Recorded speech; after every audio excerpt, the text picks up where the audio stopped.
You are now streaming worldwide on RadioOnFire.com and the Radio on Fire app. Welcome back to the Diamond K Show here on Radio on Fire. Thank you for joining me. And it's a special day today, of course. Juneteenth. While I definitely believe Juneteenth should be a national holiday, the country has made great strides in the century and a half since slavery was abolished in this country. Deep wounds, take a long time to heal or slow to heal. And this has definitely been something slow to heal. We'll never, ever be able to rewrite this terrible history. Some people want to sweep it under the rug. It is something that should always be in the back of your mind, something that you remember. But we must do everything in our power to rise above it. Today is Juneteenth. It's a very important day in the history of this country, celebrated throughout the United States. But a lot of people still don't know what it is. And that is because it's not, at least when I was in school, it's not something that was necessarily taught. It should be taught in every school. However, it may not be taught in your school.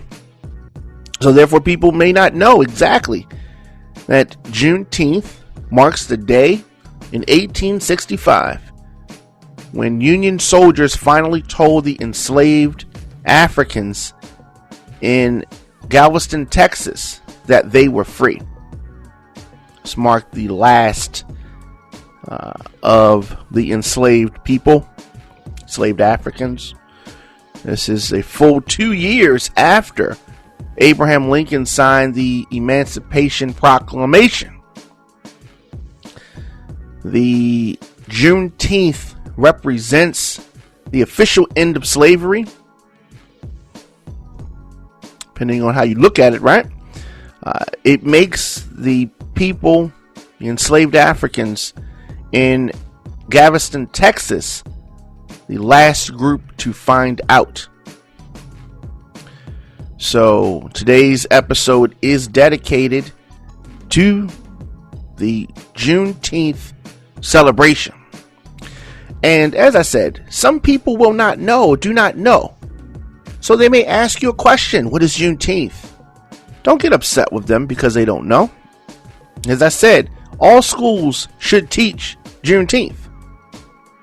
It needs to be recognized as a significant American holiday. Okay? But that is a big problem with the education system.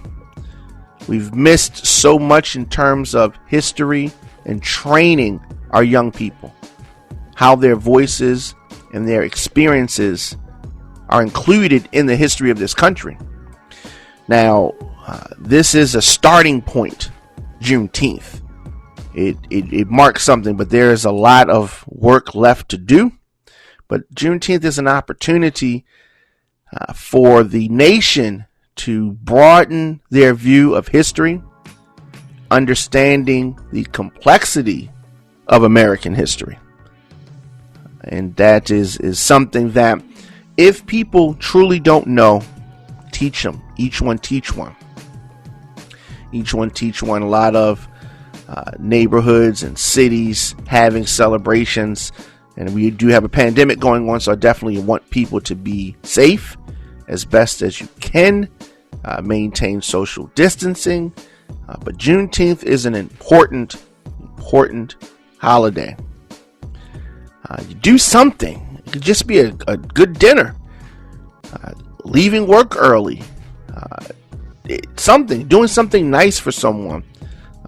Promoting activity, education, cultural enlightenment.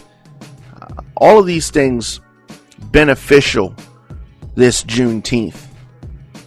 Many Black Americans are finding out their roots through DNA testing, tracing their ancestry, just encouraging you to embrace your freedom. Want everyone to know your roots. If you don't know where you're from, you cannot know who you are. So I definitely encourage people to do that. Juneteenth. Now, this year, the Black Lives Matter protests are filling the streets across the country. The holiday is getting more recognition, which is good. Governors in New York and Virginia have both announced that they plan to introduce legislation that would make Juneteenth a paid state holiday. That is a good thing. Several companies and organizations, including Google, Nike, Twitter, the NFL, Target, Vox Media, and Liberty Mutual, have also declared it a paid holiday at their companies. So that is very good. Big strides ahead, and a lot more to go. So, as I said, Juneteenth, significant. Juneteenth, important. If someone does not know about Juneteenth, you don't need to shun them. You don't need to ridicule them. You just need to enlighten them. Pass that information on. Shemaine Dame K, Radio on Fire.